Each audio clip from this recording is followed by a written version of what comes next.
Welcome to TXOGA Talks, where energy meets insight. The purpose of this podcast is to provide you with a candid conversation about our energy needs, our energy security, and your energy future. Texas oil and natural gas have made our nation the world's energy leader, constantly innovating and investing to fuel the economy, protect the environment, and power the world. This industry is fast-paced, high-tech, and essential to improving modern life. And we're here to talk about it. You're listening to TXOGA Talks, where energy meets insight.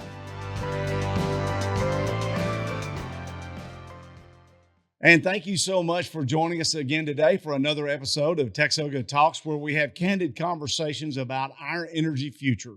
I'm so glad today to be joined by Shana Joyce, Director of Government and Regulatory Affairs for the Texas Oil and Gas Association. Shana, good to be with you again today. Always good to be here, and I'm really excited to talk about some very important things that our industry does and winter weather, even though it is a beautiful day here in Austin, Texas. Well, think about winter weather in Texas. It can be 80 degrees one day or it could be 20 the next, right? Yeah. And so we just need to be prepared no matter what it is. And we know since Winter Storm Uri, electricity during the winter weather has been on the minds of everyone. It was during the summer. Right now, we're getting through winter, and there's been a lot of things that have changed in Texas in regard to how our electric grid is managed. There have been things that have changed on the oil and gas front as well. That's right. And I think it's always, it's top of mind, I think, because we were all so affected. And I think a lot of us were caught off guard by Winter Storm Uri. And so I think it's important to talk about all the things that our industry is doing, that the state has done, that we've worked on through legislative sessions since Winter Storm Uri, during Winter Storm Uri, actually. Yeah. It was a long session. Is it over? I don't know. Great question. Feels like it. So I'm excited to kind of dig in a little bit deeper and to really talk about those important topics today. We've been through Winter Storm Uri, we've had Winter Storm Elliott, and now we've recently gone through Winter Storm Heather. All of these storms teach us things, and we're always listening, we're always watching, and we're always trying to improve. And I really have to give a compliment to ERCOT, to the Public Utility Commission, to obviously our legislative leadership and Governor Abbott that are really focused on a reliable grid, but also an affordable electricity grid. And natural gas does play a big role in this. And I think today we might want to hit on some of those big topics about natural gas. We're fortunate in Texas that we have a sheer volume of natural gas that's produced here, so much more natural gas than we could ever use. And we have gas storage infrastructure that allows us to deliver for Texans no matter the weather. And, if you think about our generation fleet, we talk a lot about wind, we talk a lot about solar, but a lot of our grid is run by natural gas. And so, like you said, we produce more than is needed for electric generation, but that is an important piece of what is produced in Texas. Well, in fact, Texas produces so much more natural gas than what we use. In fact, Shana, it's around 84% more than we use for electricity. Over the past year alone, Texas natural gas marketed production has averaged over 31 billion cubic feet per day, and natural gas used for electric generation has remained roughly around 5 BCF a day. It kind of ranges anywhere from 4 to 8 BCF a day, depending on the month, depending on the weather. And beyond daily production, something that I'm kind of proud of, because I've known about this storage because we have some in my home area of Anderson County that I've known around for a long, long time. Texas has 860 billion cubic feet of underground natural gas storage capacity. And the reason that's important is because when there's a disruption to the flow, then if you plan ahead, you can contract with people that have that storage and get that gas delivered to you through a pipeline system. I think that's such an important factor. I think we're going to go into that a little bit more later in this episode in our conversation today. But natural gas, I think, is indispensable, and it played a really important role in this storm. We're talking about 2024 Winter Storm Heather. So let's talk a little bit about that. This was the third coldest storm experienced by Texas in recent years. So like you said, we've had Winter Storm Uri, Winter Storm Elliott, and so this one was one of the coldest. And during Heather, it's interesting to me that all thermal electricity sources, including natural gas, accounted for nearly 95% of electricity on the grid during the peak demand period, with weather-dependent sources providing 3% and battery storage about 1%. All this occurred while there were new record winter demands on the ERCOT system itself. Previous winter demand peak was just a little shy of 66,000 megawatts. It was 65,915 for those of you that are counted to the megawatt. That occurred on January 17th of 2018. And then I just want to point out that's previous Winter Storm Uri. That's right. That was pre-Uri. Yeah. And then during this month alone, there were 3 record sets consecutively on January 14th, January 15th, and then January 16th. That demand was set. I won't bore you with all the specific numbers, but it does represent 3 new winter peak demands, and there were some other records that were set as well. And despite all these demand peaks, Shana, the system performed. Texans got the electricity that they needed throughout winter storm. Despite the cold temperatures, field conditions for oil and natural gas operations were stable and continued without significant interruptions. I'm not saying that there weren't things that came up, but the good news is that the system managed. The men and women were braving the weather, and it worked. Production and operations continued and were overall within their normal operating ranges. And I'm glad there were isolated incidences. There were road access issues in my home area of East Texas, but overall they were pretty minor. That's wonderful, right? We didn't have any issues. We got the electricity that we needed. We got the natural gas that we needed. I know I have natural gas in my kitchen and in my fireplace, and so everyone should have gotten those. Without, again, there's always a little fluctuation, but let's talk about how the road to get here, where we got to having these improvements in our communications and in some of the legislation that was passed and how that's affected our industry and other industries. Well, the Texas legislature worked seemingly around the clock on the aftermath of Winter Storm Uri. And our industry worked right alongside the legislature, the regulators at the PUC, at the Railroad Commission, all designed to achieve the goals set by the 87th session of the Texas legislature to make certain that what happened during Uri could never happen again.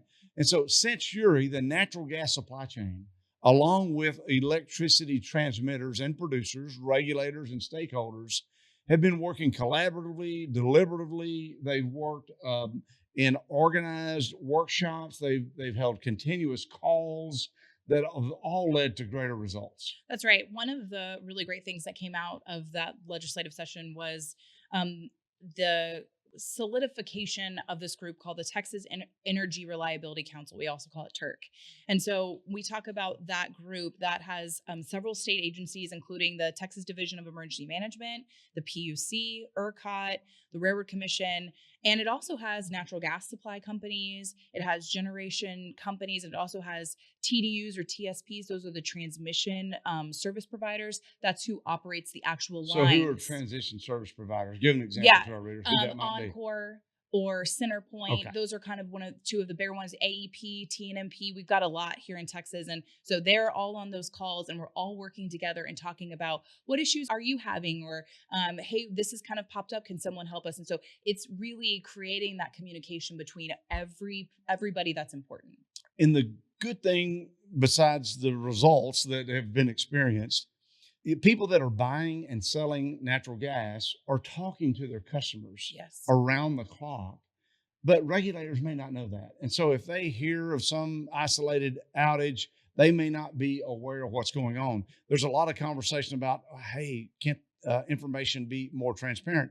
There's a lot of data that's out there, but nothing takes the place of a buyer and a seller communicating in real time, because these systems are very complex. You have to maintain pressure on pipelines.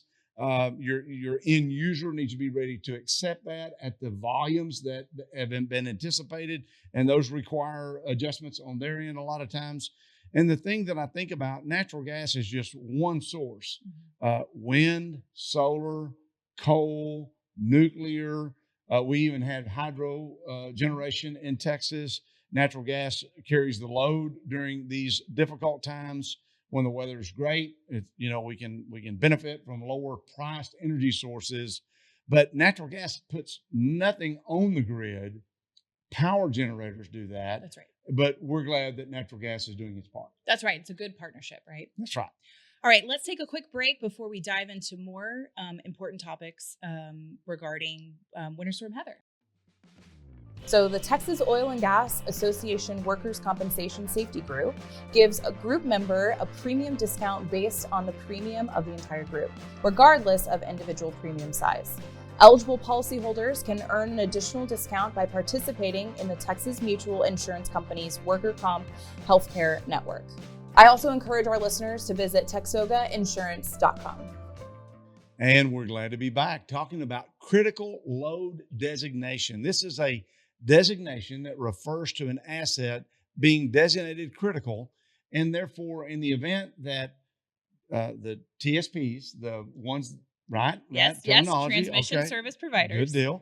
In case they can't get the electricity that everyone is demanding and they have to remove some people, there's been this critical load designation that is a part of a new load shed exercise. I think that's important. Yes. And so let's talk about what load shed means. Okay. Load shed is a controlled and temporary interruption of your electrical service. And that's used as a last resort to balance the bulk electric system. And if you think about Winter Storm Uri, that's why a lot of us got into a kind of blackout situation. It wasn't rolling. Usually, when you think about load shed, it's a rolling. So you have no power for maybe an hour or so or 30 minutes. They have different durations that they do. If you think about, there was some rolling outages in the winter of 2011. I don't know if you remember this. Well, I wasn't even born then. What are you talking about? Oh, wait, maybe I should. I distinctly remember because I was trying to get ready for work and I kept trying to dry my hair and I couldn't do it because the power was doing what it's supposed to be doing and having those rolling outages.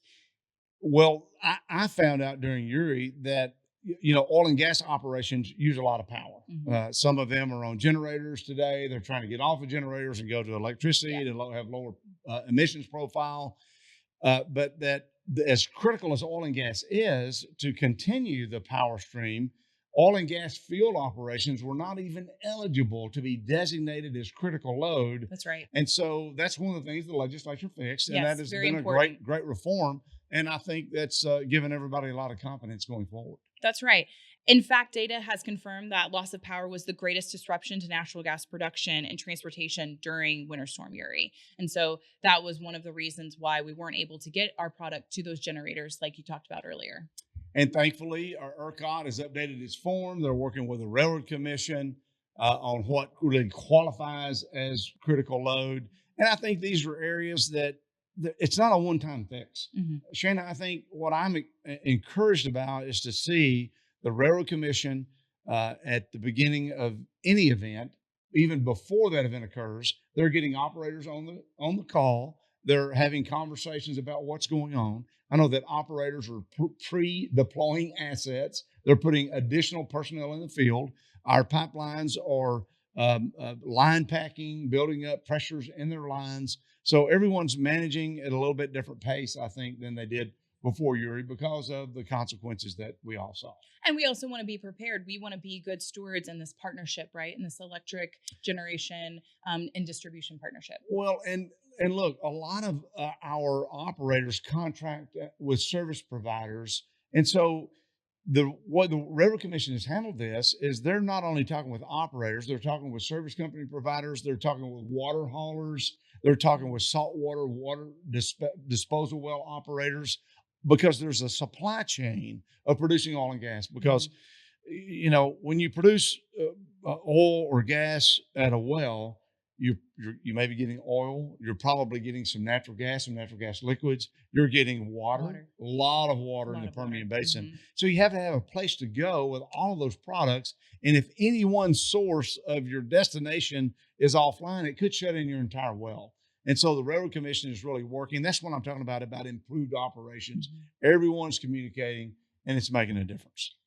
All right, so we've talked about critical load designation. We've talked about prioritizing power. There's another term that arose from the 87th session of the legislature called mapping. Mm-hmm. And mapping was in response to Winter Storm Uri. There was created by Senate Bill 3, the Texas Energy Supply Chain Security and Mapping Committee. And their goal is to identify critical infrastructure sources related to the electricity supply chain. That's right. And so this committee has it's worked to map hundreds of thousands of assets to ensure that certain assets have the fuel and that we know what's critical. And so what's important about this map, though, is that it is protected. So not anyone can go and look at it. You have to go through different approval processes and things like that. But this committee has already met this year, and they said they're working on building a public website to kind of inform more about what the mapping is and why it's important. And so we'll be on the lookout for that. Well, the reason I think we need to be careful about that is because we hear about hackers on our software. Absolutely. And if you've had a computer, you've probably had a bad experience.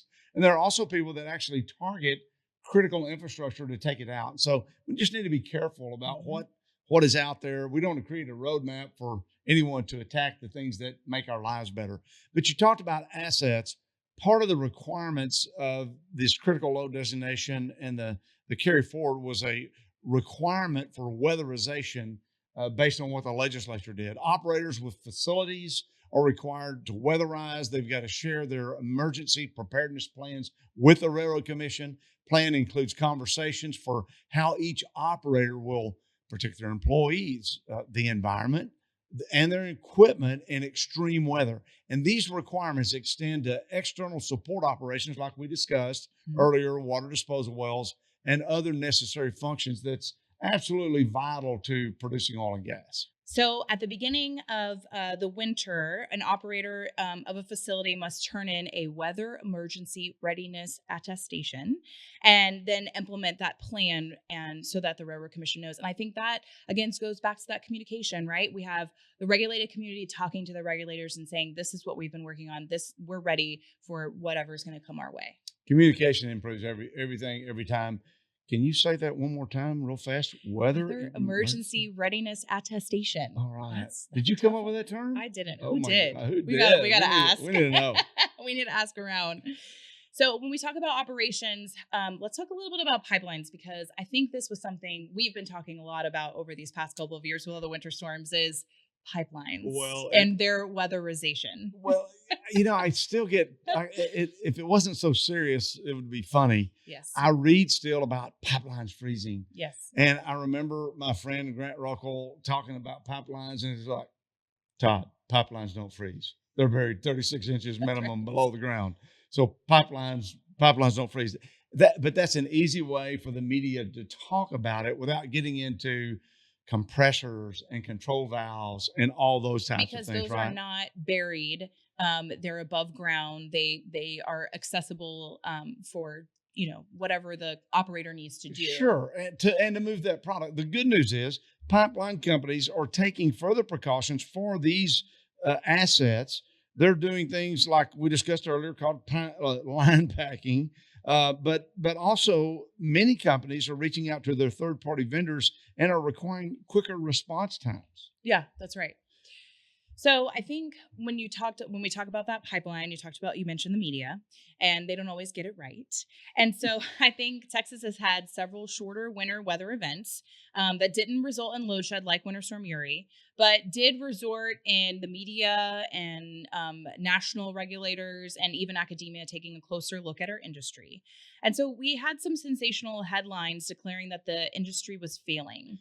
Well, look, I think having a close look and having accountability and having transparency are important elements of any system. And the oil and gas community welcomes that. I know that our electricity generation folks are embracing that as well. And so what you have here is an entire supply chain working together.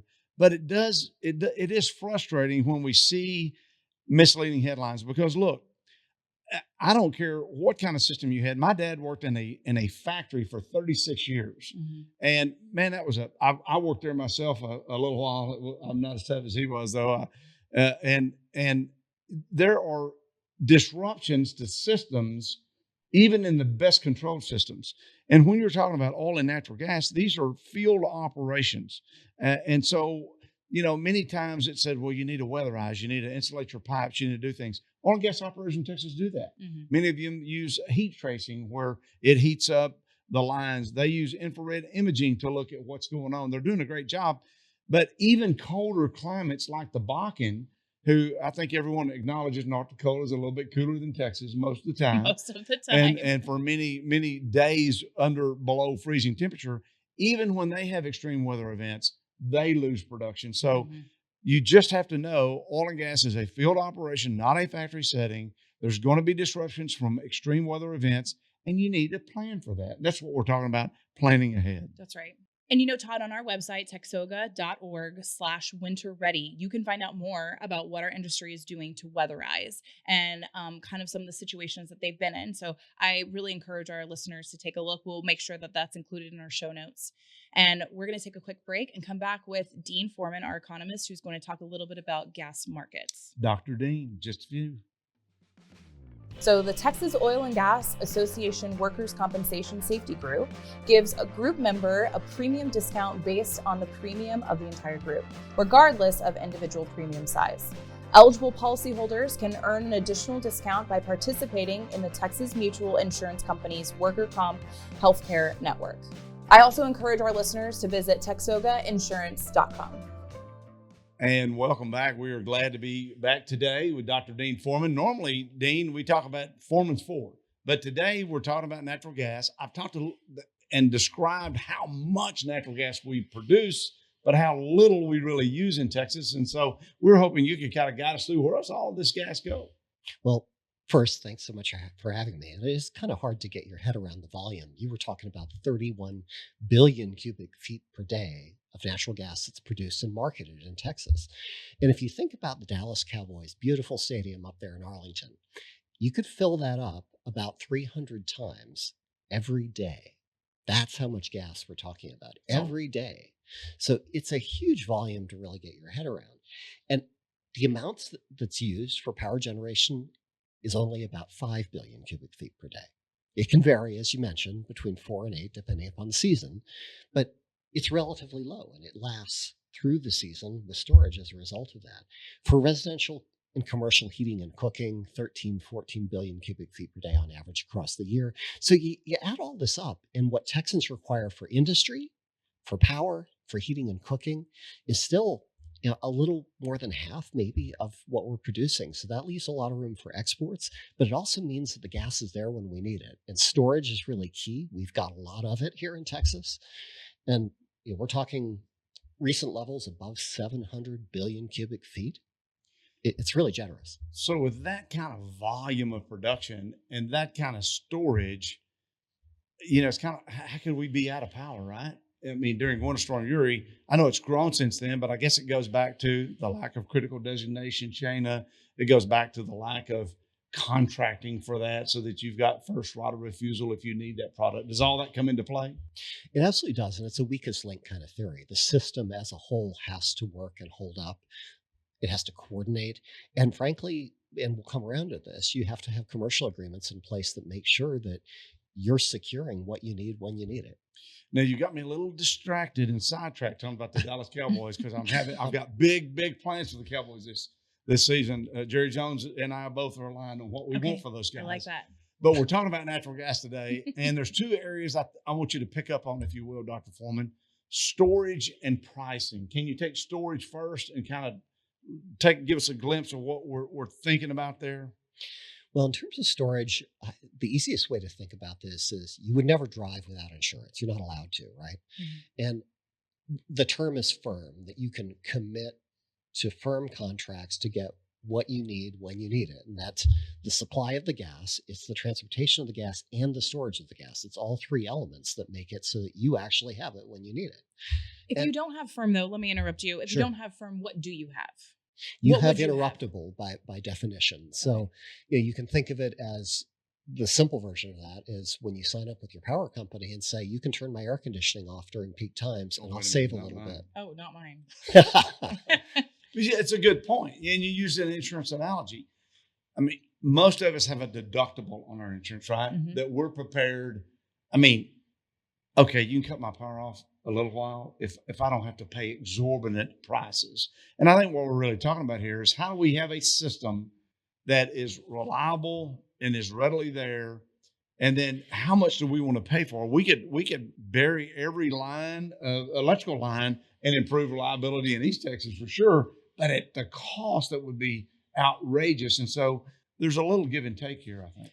You should have seen my face when you said bury every line. Definitely, that is definitely a policy decision, but definitely a very costly. Policy decision. That's right. Everything has a cost. That's right. And since we're talking about cost, let's talk about the cost of natural gas and pricing. Dr. Foreman, how does that work?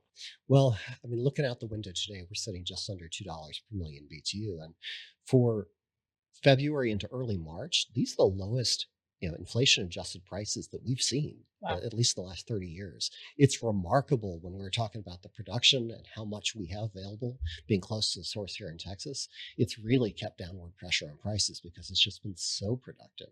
So from a price standpoint, it's there. And when we talk about the difference between this firm and interruptible, the amount you save by doing this is really like a dime. Like on average over a decade, the difference between what an industrial consumer who nobody picks up the pieces for them if they lose power, right? If they have a chemical plant and it shuts down and they need an expensive turnaround because they didn't have continuous supply of natural gas, ethane, and other power, then they're going to pick up the cost for that. So they'll pay 10 cents per million BTU on average over a decade, more than an electric power generator will for their natural gas. And the electric power generator, they'll say, well, I'm a merchant. That's the term, merchant provider. I'm selling into a competitive market, so I've got to minimize my costs. And I don't know if I'm going to be able to run flat out all the time, so I'm going to save a dime. But 99 out of 100 times, that works out great for them. But that one time during a critical storm where it doesn't, it's really costly. And it's not a cost that's necessarily borne by that power provider. That's the other issue. So the industrial consumer, their incentives are aligned, right? They lose with interruption. They're going to bear the cost. But if you're a power generator, you may be able to just either pass that on to wholesale market prices or to your end user consumer. Either way, and let's be clear, from a residential and commercial user's perspective, you've signed up with a company to get your natural gas. You're not worried about this. Right. But this is behind the scenes in the way the commercial arrangements work in the industry. And it is a big deal because it affects the way the reliability of the overall grid interacts. And I think that's the key, reliability. And for Texans that are listening to this, I know we've given you a lot of, some of these things have been a little bit in the weeds, but it's a complex system. The good news for Texans is that every Texan benefits from a robust oil and natural gas industry. And you benefit tremendously because we have such a volume of natural gas in Texas that we cannot possibly use it all. So we're producing all that we can and we're selling the rest. And we're using all we can and we're selling the rest. And so good news are in store when we have this type of activity here in Texas. That's right. I think the increased communication and planning for the future are going to continue to have winter storm events be pretty much a nothing burger, if you would. that's certainly what we want. That's what we want for sure. That's right. Well, thank you for joining us, Dean. I think that insight is really helpful. It's a really important part of this conversation when we talk about winter storms, we talk about gas markets, and we talk about being prepared for the future. And so I know that TXOGA, we will continue to work with legislators, stakeholders, and of course our regulatory community to help continue to create better policies that make those winter storms nothing burgers. And all of it's possible because of men and women throughout the supply chain that are working every day. We're glad to have these conversations with Texans to focus on how to move forward. And I appreciate conversations like these, and I hope that we will have more on TXOGA Talks to help balance in the chatter that's out there, help inform. I think we talked a little bit about those pipelines. They're naturally insulated.